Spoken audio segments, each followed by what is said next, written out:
Hey guys, Ramsey here. Welcome to another video. Today we have a review. Well, it's kind of more of an early impression because I have a decant, and you can see I've been wearing it a couple times, worn it to bed multiple times, and this is from the house of MFK, Maison Francis Kurkdjian. I just did a fresh spray before I hit play. Should have waited. I realized that some people actually like seeing the spray, but I just did a fresh spray, and this is called Oud Satin Mood. Now, this was actually a decant sent to me by a company, and a gentleman named Emre reached out, and he said, hey man, I'm a decanter business in France. I like your channel, and I want to send you some decants. Will you talk about them on the channel? Excuse me. And I said, that's a perfect setup for me because he doesn't care what the hell I say about the fragrance, whether it's good or bad. He doesn't work for MFK or Tom Ford or Creed or any of these decant brands that he sells. He just wants kind of the recognition. And so far, I have to say, I don't know him really on a personal level, but just kind of from what he sent me, seems to be good quality. It's all packaged correctly. So if you're kind of someone who is looking for decants and you don't want to buy full bottles, something to think about. The website is called Amaru, A-M-A-R-U, Paris. So AmaruParis.fr.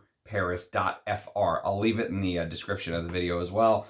He sent me a couple of these. You'll see a few more reviews off of these decants. And really, I probably should have gone about this in order because Oud Satin Mood is kind of a flanker of the original Oud, which I own and I have not reviewed, but I have more juice and more time to spend with this. I actually like this. And so let's kind of talk a little bit about Oud Satin Mood. Well, first of all, the original Oud by MFK came out in 2012. It was released as an eau de parfum. They have since done like an extrait of the original Oud, and this is the eau de parfum of Oud Satin Mood, which I think they did the exact same thing. I think they put out an extrait as well. This is the eau de parfum from my understanding.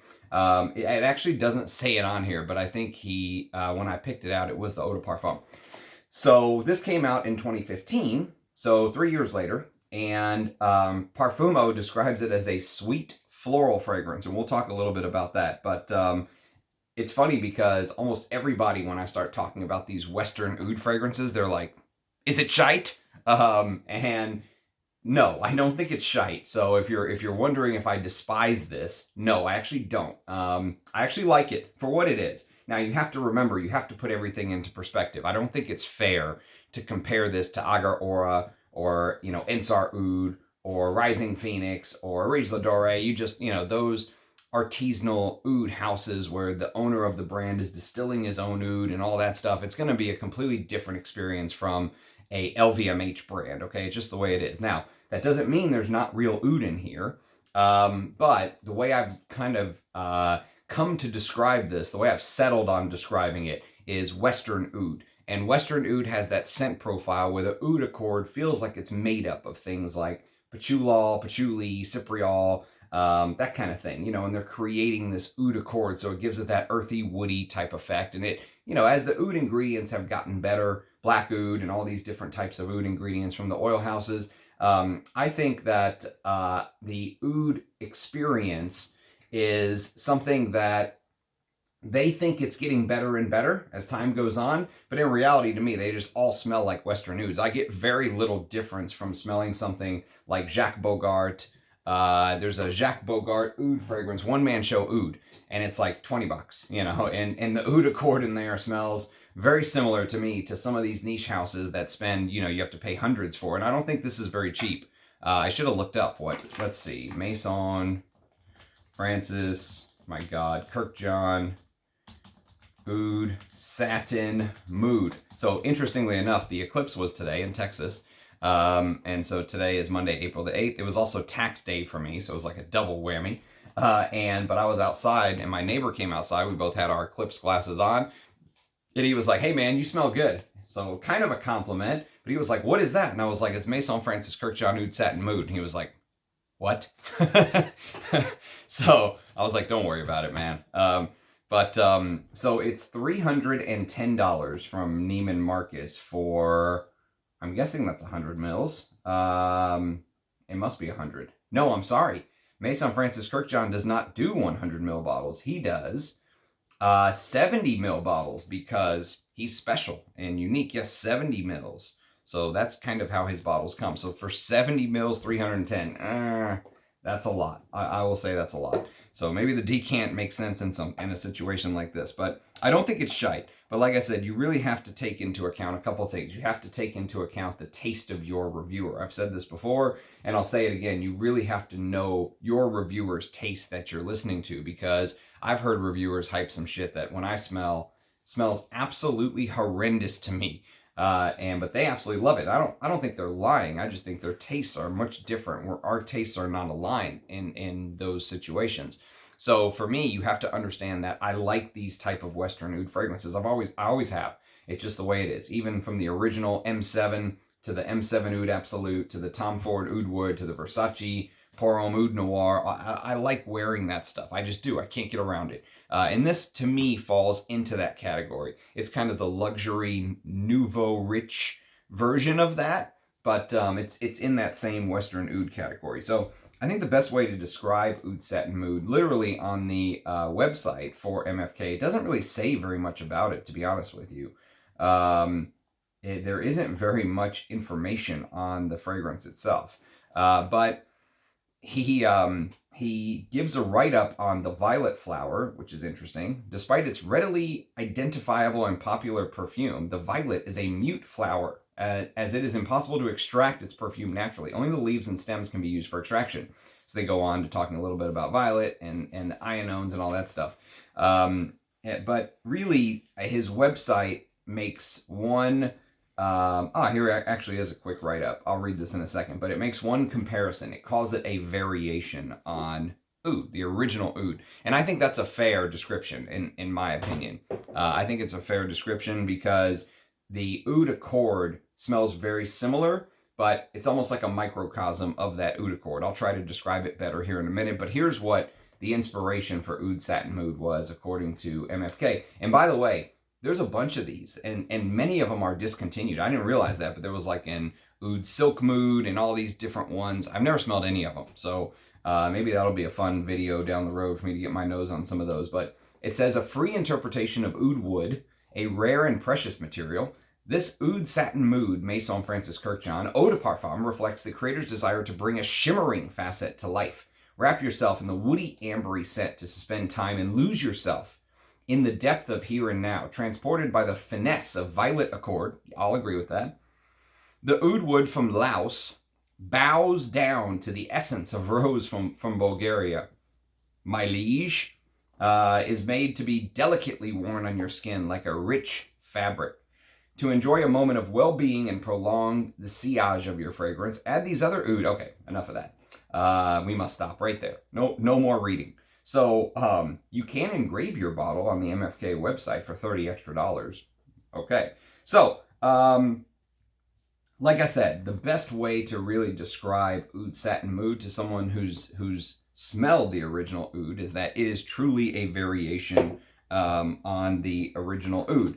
And you know, I won't go into the whole does MFK use real oud or not real oud argument, because like I said, it's more, if they say they use real oud, go with it, okay? But someone made a joke on the channel the other day. They said if somebody could take a stick of oud, a oud tree branch, and just stir the pot, and they could say there's oud in there. So some of the, you know, ways that these companies have been marketing their product have been questionable at best, since oud became such a I mean, it blew up like nobody's business. 2007 to 2012, anyone had an oud perfume because of Tom Ford Oud Wood. And so some of the brands have not been as honest, let's say. And so they found a material that allowed them to charge a bunch of money if they said it was in there. And so, you know, they could say, well, that's our interpretation of oud. So I'm not going to go into the is there real oud, is there not real oud, because the reality is that I hate to say it's irrelevant, but it really almost is irrelevant. If you've smelled some of those artisanal fragrances, you're going to know exactly what I mean when I say this is a Western style oud. Even if there is real oud in here, which if you just blindfolded me and said, Ramsey, is there real oud in here? I would probably say no. It doesn't smell like real oud, but that doesn't mean that there isn't some real oud in here. But the accord that they built gives that westernized feel. That's why I say it's almost a moot point whether there's real oud in here or not. It feels like it was built around modern aroma chemicals, okay? And that's kind of what Francis Kurkdjian excels at. He is great at using these very synthetic smelling modern aroma chemicals to me. And you'll get a remembrance. You'll get a sort of, if you've smelled this, you'll get a little bit of a memory of his original oud. You just can't go without remembering it. And even though it is not the original oud accord is not what you get the majority of in Oud Satin mood, it's still a big part of it, because it's almost like you took this accord and like shrunk it down to one piece of Oud Satin mood. So basically the original oud had this kind of salty, they say shimmery, but it's almost like this salty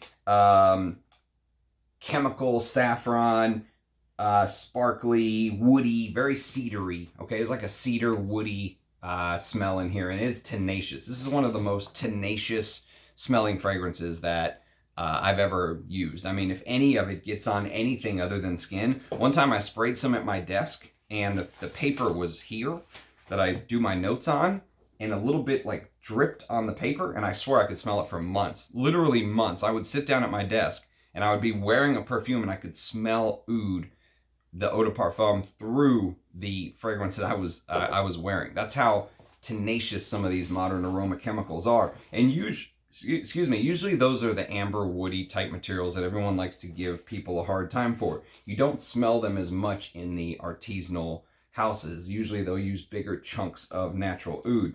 But it basically sits on this, surprise, surprise, musk base. And Francis Kurkdjian loves using musks. He just can't get away from it. He loves his white musks. And along with the musk, though, like I said, you get that what I would call scratchy saffron. The saffron here is almost turned up, I think, a lot to give the, well, in the original, I'm just giving you kind of the chord of the original oud. Really turn the saffron up a lot to give it that almost scratchy, screechy, off-putting vibe. I think he used saffron a lot to give that off. Plus, whatever, you know, if they want to say black oud or whatever, you know, he used in here to create that oud accord. There's probably Cypriol in here, even though Cypriol isn't listed. He says the original oud is Laotian oud, saffron, elemi, to give it a little bit of that smokiness. And there is a little bit of smokiness underneath. Even in Oud Satin mood, you get a little bit of that Atlas cedar and Singapore patchouli. So that is kind of the, like, accord, right? And if you can just imagine that the Oud Satin mood takes that accord and its cedar woodiness, you know, of the oud profile, and shrinks it down. Uses a shrink gun, shrinks it down, and just makes it one part of this broader composition. So the first couple things that are going to hit your nose in Oud Satin mood is rose, rose, rose. And so you get Bulgarian damask rose and Turkish damask rose absolute, is what he basically says. But really, it smells like a synthetic rose. I mean, there's no getting around it. It's surrounded by these pastel, synthetic, chemical rose and violet notes. He actually highlighted the violet on his website. And so very, very powdery, almost leaning iris, I would say, violets. But imagine like creamy pastel, like, you know how sometimes when you use like my 4-year-old daughter is learning how to write with these big giant crayons, and they're fat, and you can never color in the lines with them. When you try to color in the line, it blurs all over the line, right? The pastels of the violet almost seem like blurred, you know, like it's been smeared with a little bit of like powdery iris-like smell. But the rose is very, very prominent. And actually, the first hour to 2 hours is probably my favorite part of this fragrance, even though the rose smells hugely synthetic. And I've reviewed some beautiful rose fragrances on the channel. I reviewed even a individual rose oil from Ensar. It was a Japanese, called Japanese Rose, I think it was. And it was so stunning. I mean, smelling the real rose and things like Malik Al Taif and you know, 40% real rose oil, high levels of royal grade Taif rose, those kind of experiences you'll never forget. Even if you never smell the fragrance again, you'll never forget that experience, right? And so for smelling this, instantly I'm like, yeah, okay. I mean, the rose is very prominent, but it's a very, I don't want to say fake, but it's almost like this, you know how if you see someone kind of walk into a store and they've got like the Gucci hat and the Gucci shirt and the Gucci shoes and the Gucci belt and the Gucci sunglasses, and you're like, that person's probably broke. Have you ever had that kind of feeling about someone? Like the real people with money don't walk around doing that kind of thing, right? They don't have to because they've gotten 20 million in their bank account. There's no need for them to go out and spend 10 grand on a Gucci outfit, right? There's just no need. They've got the dough in the bank. They don't have to be flashy about it, right? Have you ever had that kind of feeling about it? The rose in here kind of makes me feel like that. It makes me feel like, obviously it's a rose accord, but it's that, Maison Francis Kurkdjian has this kind of, how would I say, like fingerprint to him. When he does a fragrance, he has no shame. That's really the best way for me to put it. His synthetic notes are shameless. And there's a big argument in the community about whether a perfumer has a fingerprint. Like if someone could smell this without knowing it was a Francis Kurkdjian and guess it was a Francis Kurkdjian creation. And I would say yes, that they do. I think you have a better chance of kind of understanding once you know, okay, this is a Francis Kurkdjian. You can kind of compare it to some of his other work. It's very hard, I think, to just guess from the encyclopedia of perfumers who made what. But I do think that certain perfumers like Cecile Zarokian and MFK kind of leave their fingerprint. And this is a Oud Satin Mood, to me, is like a classic MFK. His fingerprints are all over this. And he has this way of creating a fragrance that has this synthetic, almost like unabashedly. He's unashamed, just completely unashamed of putting it out. And it's almost like, yeah, it's synthetic and this is what's popular and you're going to like it. And people are like, bravo, yes, absolutely, we love it. And they do. People, the modern, I think the same group of folks that kind of wants to be flashy with the Gucci outfit I was saying earlier, they're the type of folks that go for MFK the brand, this modern, flashy, nouveau rich, whatever you want to call it. But MFK's fingerprints from a perfumer standpoint are all over this. And, most people will say this is a rose oud. This is his version of a rose oud. Because if you think about this and you really look at his original oud, this is not a rose oud. There's a lot of folks who put out an oud, but then you smell it, and it's really a take on rose oud. The most common thing to pair with oud is rose. But when he put out his oud, you'll notice that rose is absent. And you get the saffron, the Laotian oud, the Philippine LME, the Atlas cedar, and the Singapore patchouli. But there's no rose note listed in here. Although I think there probably is some rose in here. It's nowhere near as turned up as in Oud Satin Mood. Oud Satin Mood turns up that rose note volume maximum. I mean, it really, truly, it is a rose oud. Sometimes you smell a fragrance and people call it a rose oud, but you'll be like, yeah, it's kind of more like an oud rose because you get all of this, a ton of rose. Here, the rose is very, very prominent and executed in a way that I think is mass appealing because of this sweetness. There is this synthetic rose, powdery. The Devil Man has sort of coined a term which I have used and given him credit for, which is luxury blob. He says that some of these fragrances from these high-end houses have this luxury blob feel about them. And the way that he kind of blended the sweet vanillas and benzoins and all that stuff in the base with the rose oud aspect really does give it this modern luxury blob. Even though this is 9 years old, I still think when I smell this, it gives me this kind of luxury blob association, right? And so I think this is more mass appealing than this. I think that, I don't know about sales, but my guess is Oud Satin Mood probably well outsells his original oud, is my guess. And I have not smelled the extrait versions of these, so I can't compare.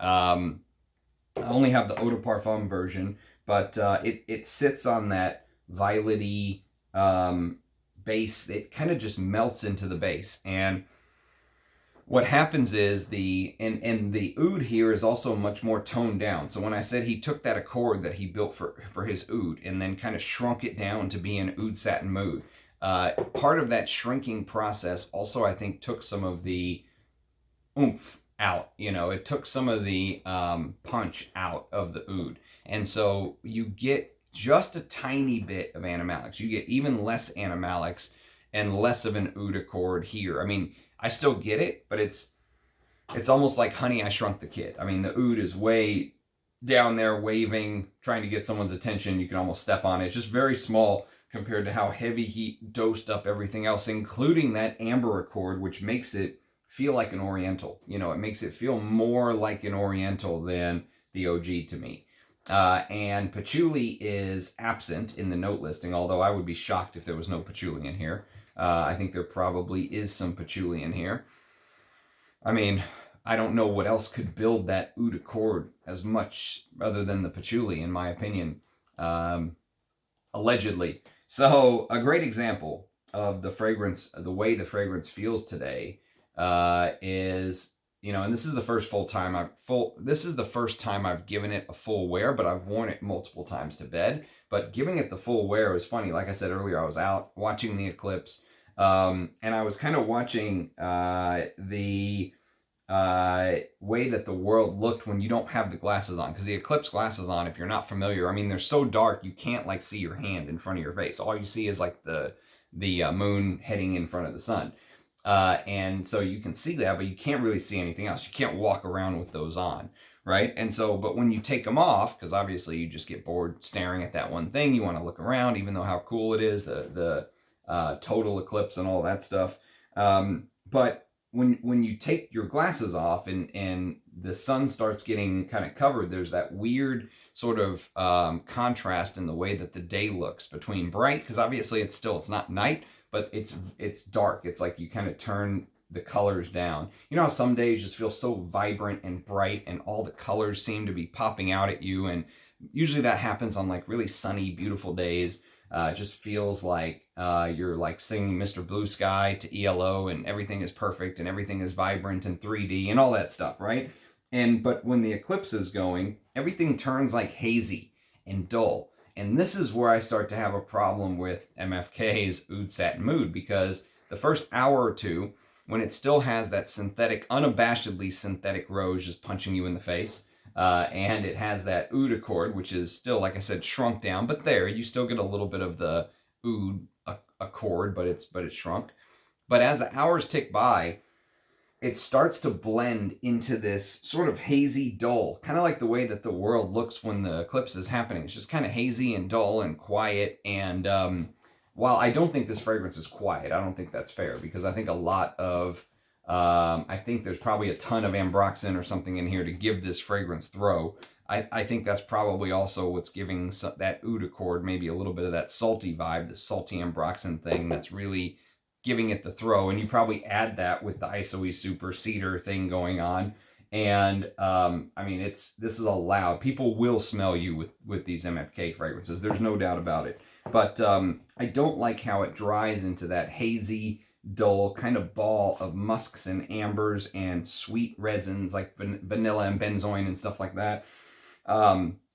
You can sense those notes, those Oriental style sweet notes, especially the vanilla. You can sense it even from the beginning. You know, it lurks in the background a little bit, but it feels like once that top layer burns off, that haze burns off, you're left with something that's dull, uninviting, and a little bit boring. And that's the biggest con to me. I mentioned a lot of pros, and I was very, very kind to this fragrance because of my personal taste. You may smell this and go shite, especially if you're not an oud lover, but I have really kind of turned into an oud lover over these last couple of years. And so, but my biggest beef with this, the biggest con to me, is how boring it gets an hour or two in. It really starts to turn, I mean, it starts to compete. I think I like it better than Grand Soir, but Grand Soir suffers from a similar fate. Is it an amber? Yes. Obviously, it's an amber fragrance. But people hype this as the best amber? Hell no. This suffers from the same kind of boring dry down of just boring vanillas and musks, and he loves that stuff. It feels like it doesn't have any heart and soul, you know, like it walked into the ring and got the shit beat out of it by Mike Tyson, and it's still collecting its $50 million. I don't know. I mean, I'm sure that won't happen to Jake Paul, but just out of curiosity, I mean, that's kind of the way it makes me feel. Like it got its paycheck, right? It did what it needed to do to get paid. But I wish Francis Kurkdjian would just take the extra time to just focus on the damn dry down, you know? Give it something extra. Do something. Don't just put boring musks and ambers and benzoin, and it just kind of melts and molds into this fuzzy, hazy kind of dry down that is such a letdown, because I actually really like the opening, even with that ultra synthetic rose, which, if you've smelled how synthetic Absolute Pour Le Soir smells, there's just something about that. He just embraces that modern synthetic AI Android thing. I mean, it just feels like he's the perfect perfumer for the modern bullshit age we live in, where everything just seems fake and made up and all that stuff, and society sucks, and and they're just oohing and awing over things like this. He seems like the perfect perfumer for that.